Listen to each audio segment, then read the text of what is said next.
Hello kids! Magandang araw! Ako ay labis na nagagalak dahil muli ko kayong makakasama upang matuto ng panibagong letra. Halina dito sa Alphabet Tunog!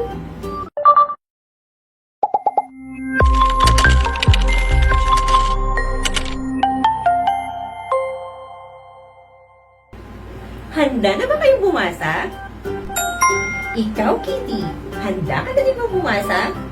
Opo! Magaling! Appear! Yay! Ngayong araw ay kikilalanin natin ang letrang I.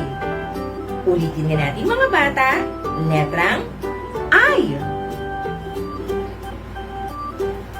Ang letrang I ay may tunog na I. Kapag binibigkas ang tunog ng letrang I, ang bibig natin ay nakangiti. Bigkasin ng 5 beses ang tunog ng letrang I nang nakangiti. I. Tama! Nakikita niyo ba ang nakikita ko? Ano ito? Tama! Ibon! Ito! Ipis! Ang mga salitang ibon at ipis ay parehong nagsisimula sa letrang I. Ano pa kaya ang ibang bagay ang nagsisimula sa letrang I?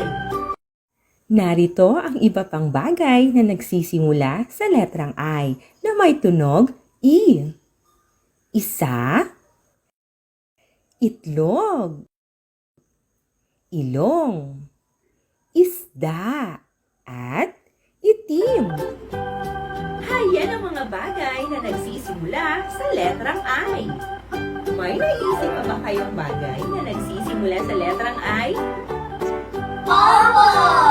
Mahusay! Yay!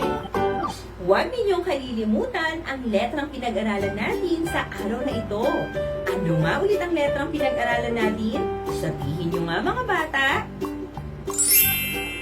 Tama! Magsama-sama tayo muli sa susunod na Alphabet Tunog. Hanggang sa muli, paalam! Tayo na!